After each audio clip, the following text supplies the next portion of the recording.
Number Relevant, presented by My Block TV. I'm your host, Oscar Williams. I'm here with Queen's own Jaydis Crete. What's going on, bro? What's going on, brother? Chilling. How you been? Can't complain, man. Just been working in the studio. No doubt. You know what I mean? Recording new songs, doing my thing, taking it day by day. Okay. Talk to me a little bit about your name. How you got that name? Jaydis Crete. Well, my first name starts with a J, so I thought of the name, the word discreet one day, and I was like, I saw the meaning, and it kind of described me. So I was like, all right, let me just take the first letter of my name, J, put it with the first part of discreet, and make the first name Jaydis, last name Crete, and that's how I came up with it. Makes sense. When you started really taking the music serious? I say like the last 3 years I started really taking it serious. But I was doing it for a minute before that, but like, had ups and downs with it. Focused back on life, took my little break, but then now I'm back at it, going hard. So what's your vibe when you writing or when you recording? Do you like to be around people? Do you like to kind of like be in your headphones in your own bag? To be real, man, I like to be alone more so, but I don't mind being around other people, because I know like sometimes you're in the studio and that vibe of being around people, whether it's girls in there, your niggas in there, that could motivate you to, come up with some dope shit on the spot. But for the most part, I'd rather do it like by myself somewhere, like chilling maybe in my room or, or outside somewhere. I might come up with a few bars and just be like, all right, let me put this in my notes. Later on, I'll add this to a song or whatever. So you more or less like you go pen and pad or you go notes in your phone? Notes in my phone. Okay. I used to be pen and pad, but the problem was when I record sometimes inside the booth, it'd be like you be hearing that shit rumbling and shit. You know what I mean? The phone is kind of more like, it's more like it's little, so you don't gotta really be moving it all over the place, and the shit come out clearer. So that's one of the ways technology do help. Exactly, bro. So no doubt. Yeah. What makes a good song to you? I feel like it's a combination of things. Like I feel like if you could have a dope song, right, mixed with nice cadence, maybe some metaphors, similes in there, but of course it's still got to be able to play in like a car, for example. So you might have a message, but if you could have a message and at the same time like make it musically appealing, where people can enjoy it doing different things, activities, I feel like that's what makes a great song to me. Like not just only bars or only the hook. I feel like it's in totality, all of it coming together. How has music changed to when you really started to now? What's the biggest change to you? I feel like the lyrical content, in my opinion. I feel like before, back, like let's say in the 90s or something, or like early 2000s, I feel like you don't have to be as lyrically inclined, as back then. So I feel like lyrically, I feel like things just got a little watered down over time, but in certain ways, certain things got better, like the beat, the flows, and certain cadences. But I feel like that's how it changed, really. Who are some of the producers you worked with within the past year? Within the past year, I worked with Euro Beats, one producer I work with. Another producer I work with is this is dude named Ignorance I worked with. Dilly Got It Bumpin'. Who else? I work with a ton of producers, to be honest with you. These are all New York-based producers? Nah, they're not all New York-based. They be from all over. It just, if I fuck with the beat, like, I've been looking for a steady home-based producer, but that's not always easy to find. So sometimes I'll just work with maybe like 5 songs on a project with this producer, maybe the other 3 with this producer, and then the rest with another producer. Talk to me about your last project. Was it an EP, a mixtape, an album? My last project was a mixtape called Parachute. Parachute was like 13 songs. I got cuts on there from like, I think there's a J Dilla beat on there. I like to pay homage to J Dilla a lot. Rest in peace to J Dilla. I like to pay homage to him a lot on like my projects, because I feel like he was just an amazing producer. 100%. And I feel like that sound isn't as common today as it was back then. Like back then you could listen to that shit and like you just feel the soul in it. Yeah, you know what I mean? Like you feel it like on a different level than, like the beats is hard now, but don't get me wrong, but it's a certain type of soul where you could just listen to the beat alone. There's no fucking vocals on it yet, and you're already connected to the shit. Yeah. So that's one thing that I really loved about J Dilla. So, but that was a minute ago. I did my first project. I ain't even gonna front, like that was a while ago. But in between there, I dropped singles and shit, you know. How have you grown the most from that time to now? What are some things you could say, yeah, I got better at that? Well, definitely just life experience, number one. Number two is, even though I may not have been in the studio as much as I wanted to before, I still was writing. You know what I mean? I still was at my crib writing like, yo, I can't wait to go to the studio to record this shit. You know, I was always like building that muscle of putting lyrics down on the pad and, you know, practicing flows, practicing cadences, and yeah, like that just, I feel like that helped me to get better over time, and also showing that growth. So back then, you probably, if you heard me on Parachute, compared to now, it's a slight difference, but it's just basically just, you know, improving with the times, innovating my own sound type of thing. Okay, so what made you come up with the name Parachute? That's interesting. Parachute because, like, yo, like, one of the things I always think of, like, with this whole music shit is, like, you know, skydiving. You know what I'm trying to say? Like, I feel like I never did it yet. I'm gonna do it one day in my life. I know that's something that a lot of people fear. You know, like jumping out of a fucking plane. You just jumping out, right? You thousands of feet in the air and shit. But think about it. You jumping out, you taking a big fucking risk. You know what I'm trying to say? But being able to do it allows you to conquer so much fear. Like, and if you know you got your parachute, what the fuck is there to worry about? You're gonna be all right when you land, you know what I mean? Type of thing. So is music therapeutic for you? Extremely therapeutic, man. Like extremely therapeutic. It's always been in my family. Like, my sister used to always play it at my crib when we was younger. When I was younger in the house, I was like 5, 6, 7 years old. My sister used to always play like the greats, like, you know what I mean? Like the Biggie Smalls, the Lil Kim. But as far as therapy, I feel like it's one of the best ways to express yourself in a way where it's fun, but at the same time, you know that there's a lot of other people who could probably relate to what you're talking about. It's not just you dealing with these things, and you start to realize that when you put certain things in songs, it's like you feel like it's you only in your world, you're dealing with that shit, but then you get people listening to the song, they're like, yo, bro, you go through that same shit, or you dealt with that, or I felt the same way. And then it's funny because you drop a song and you realize you like, damn, this shit was therapeutic for me, but it'd be therapeutic for other people, you feel me? So who's your top 5? Who's your more, you know, who would you call your top 5 right now? Well, number one, Jaydis Crete. You know, without a doubt, I have to say that. But I feel like my top 5 could vary depending on the times we in. But I would say there's something like, number one, I'll say Jay-Z is my favorite artist, number one. Why Hov? Is it more the business, this side of Hov, or was it like Hov when he was really in the game rapping? Hov, I feel like it's both. Like, you know what I mean? Even though you go back and he was rapping a different type of style, but it's like, the reason is because I feel like I was saying earlier about everything coming together, the hook, the lyrics, and the message coming together. I feel like that's why Hov is my favorite. Like, you're gonna get all of it listening to him. You're not just gonna get a good sounding song, but you're gonna get a dope message too with it, which is not easy. That's like, you know, you got to be thinking of a lot when you're doing that. You know, there's a lot of things you're considering in the process to even be able to fucking have a message, make the song sound good, make the hook fire, and be breaking down metaphors in the track. And I feel like he's one of the best at doing that, in my opinion. And then there's other artists. There's a lot of dope art, I'm gonna be honest, that I like. You know what I mean? Like, most inspirational artist to me is Drake. You feel me? Because I feel like just based on how he came up, I feel like you wouldn't have expected this, what we're seeing today. You know what I mean? I appreciate his versatility. Right. And that's why I say inspirational, because you see, like, damn, you don't have to just stay in this lane or this bag. You can do other styles of music and still get the respect. Not everybody likes that. You know, they kind of want to box people in. But I respect the person who don't give a fuck about that and just like, yo, I'm going to do what I want to do, what I feel to do. You know what I mean? Whatever sound I feel at that moment, I'm going to do it. Fuck what you think, fuck what you think. Everybody wants to keep people here, you know what I mean? But as an artist, we human beings, so we don't always feel the same at every point in our life. So, you know what I mean? That's why. But other people, I fuck with Wiz Khalifa too. You know, a lot of people probably wouldn't expect that, but I fuck with Wiz. Like, I feel like he just kept it real the whole way through.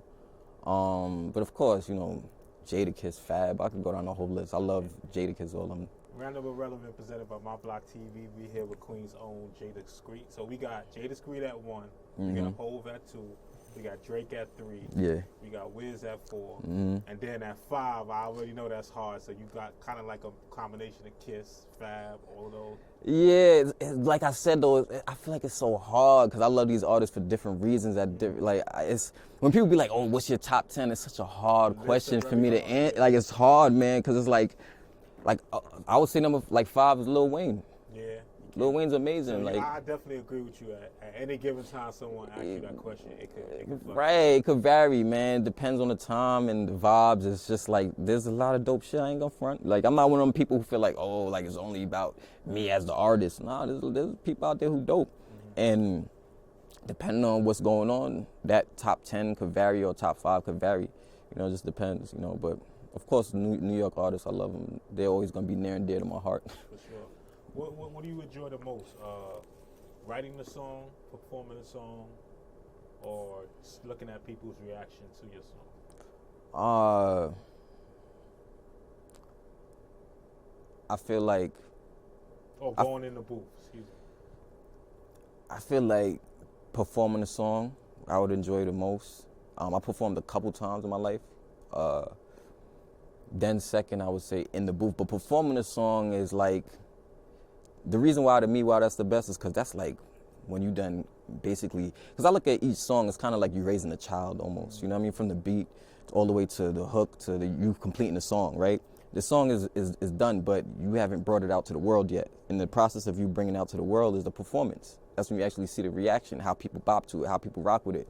And every performance I've ever done, I feel like after the performance, people have came up to me like, yo, bro, I really fuck with that. Like, that shit was hard. And it was like, the level of amazement is higher than even in the studio when people be like, oh, I fuck with the verse, but, I mean, I fuck with your song. They like it in the studio, but the reaction from people I don't even know from a performance is like, I know that's real because it's live. It's in the moment. You know what I mean? So I say performance.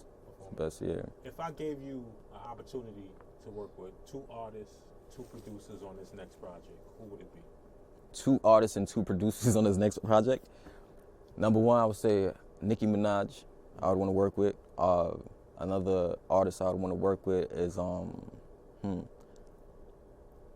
I'll say somebody like like a Jaydis, man. Like Jaydis, I would say too. Like just for New York, you know what I mean? As far as producers, Kanye West. Even though, you know, he get like the flack he gets these days, you know, of like people be like, oh, he's not as good as he is, but that's still Kanye West. It's still gonna be some different shit. No matter how you slice it, it's gonna be different. So I'll say Kanye. Another producer I would say, believe it or not, would be like a I would say like a like a Pharrell, man. Only because like Pharrell, once again, he's produced a lot of stuff for Jay-Z, but you're gonna get that different beat, that different sound, you know what I mean? So I would say those 2, Pharrell and Kanye West. Are you a sports fan? I'm not that big on, like, I love basketball, you know what I mean? And the second is football, but I'm not a huge sports fan like that. Like, you know what I mean? I'm not one of the people, like, every Sunday I'm watching football. I ain't even gonna front, like, you know what I mean? Like, some people watch football every Sunday and, like, everything is sports. But I do love sports, because it is ingrained into the culture of hip-hop, you know, without a doubt, you know what I mean? But yeah. I was gonna ask you, how do you feel about the recent flack that Ja Morant from the Memphis Grizzlies has been taken? How do you feel about that? The Ja Morant situation, I feel like it's a tough one, man, because I just feel like when you're young, we make mistakes. Like, that could have been a whole lot worse of a situation. Yeah. It wasn't necessary, I'm not gonna lie, but I don't know what the situation, they gonna keep him out the whole rest of the season or whatever I don't know what they. He made his debut last night. That's yeah? He played? He played. Oh, okay, they let him play. Yeah. Okay, well, that's good. I feel like, you know, people make mistakes, and that's not one that you can't come back from. Most mistakes you can't get, but something like that, waving a fucking gun, how many places can you walk around with a gun showing? Yeah. Technically, right? There's states not up here, but like down south, you can walk around with your gun showing. So the fact that he did it in the video and just showed the gun, I mean, we know that what that's about. He's a young dude. He's a young guy. He's on the rise, and you know, he's basically emulating the hip hop culture by doing that. You know what I mean? But that's what he was doing in the club, listening to music, enjoying himself, and you know, probably was drinking and just waved the gun. He ain't shoot it. He didn't, You know what I mean? But I do understand being in the public eye, you do got to think about role models. So there's another side to it I understand too. But to me, I feel like I'm happy they allowing him to play again. Yeah, my only thing with me was that just felt a little weird is that it's also like I don't think policy should ever trump the law, and legally he's allowed to have a firearm. So I just don't see it. But I agree with you. There is a side to it where he's representing $1 billion brand. So and that's what it really is about, you know, because that's how it is with these organizations. You know what I mean? But yeah, that's how I feel. Random Irrelevant presented by My Block TV. We're here with Jaydis Crete. You already know. Before we leave, talk to me about your new single. I see that it's every time I check that video, it's growing. Talk to me about that song. Where were you when you wrote it, and you know what you're trying to convey with that? My last single I dropped is called Bad Bitches G-Mix, right? So BBGM, basically, it's kind of like a new version of the song that Breezy did, right? The beat is different and everything, whatever. But that song that Breezy did, Bad Bitches, it kind of inspired me. So basically, it's about, you know, just honoring beautiful women, you know, as simple as that, you know. It's just a feel-good song. It wasn't like too much of meant to be some deep, crazy shit, but it was more so about just, I heard the beat. I was real inspired by the beat. I liked the song that Breezy did on it, so I was like, yo, fuck it, why not record this? That was my last single, but before that, I think my best single right now that's doing really, really well is Money Don't Stutter, which is also another song that ladies would like. You know, got like the R&B vibe on the hook, you know, the flows, crazy beat on it. But that's my favorite single right now. But I have a whole project I'm working on, about to finish real soon, probably like in 2 weeks it's gonna release. So, what's the name of it? Forever Blessed. Forever Blessed. That's dope. Forever Blessed. Yeah. What brought that out? Well, I have a cousin who got killed. He got murdered, like yeah, no doubt. And he would go by the name God Bless. You know, that's what everybody called him, God Bless. So, and the reason why they called him that is because in order to be in his business with him and work with him, you had to go to church. Yeah. Like, he wouldn't let you work with him if you didn't go to church. And I thought that was real interesting. Like, wow, that's fire. Like, he was really trying to help, you know, improve people's mindsets out here. So, and they called him God Bless because of that. So I was like, I'm not going to call my album God Bless, but I am going to play on the word. So at first I was going to call it Blessed, but then I was like, nah, I need another word there. And I came up with Forever Blessed, because there ain't nothing better than being forever blessed. You know what I mean? Yeah. If you forever blessed, shit, you good. You don't got really nothing to worry about at the end of the day. Through the ups and downs, you know? And that don't mean there's no ups and downs. It just means at the end of the day, you're solidifying that as your, you know, you're labeling yourself forever blessed, no matter whatever's going on. That's a fact. I like that. That's awesome. Facts. How did you adjust to the pandemic? You know, not being able to go to the studio, not being able to go outside, not being able to perform as an artist. How did you adjust? That was a crazy time, first and foremost, man. Like, you know, I send all my condolences to people who lost family members and friends, because we lost a lot of people, you know. But during that period, I was just writing, for the most part in the crib, just writing. But at the same time, with the pandemic, I don't know, I'm just a firm believer that if you're very, very, very, like, I got the COVID and I recovered from it. Like, you know what I mean? It took me about like a week and some change to recover. But I'm a firm believer that if you really, really, really are fearful of something, it's gonna happen to you, kind of. Because your mind is just so, you know, and because you was listening to the news at that time, like, I remember every day my mom was, you know, going on the news, telling me about this, telling me about that. And I'm just like, yo, Mom, just chill. Like, stop. Unplug from that for a little bit. You know what I mean? Because you're going to make yourself sick by doing that. You know what I mean? I understand it's going on. It's the reality. But the more you feed into these fearful thoughts about something, you know, the more it's going to have the ability to affect you. You know, that's just my opinion of it. So I was just telling her, unplug. So I was watching the news a little bit, but for the most part, I was unplugged from all that shit. I was like, yo, I'm not even going to be fearful. I was still kind of outside.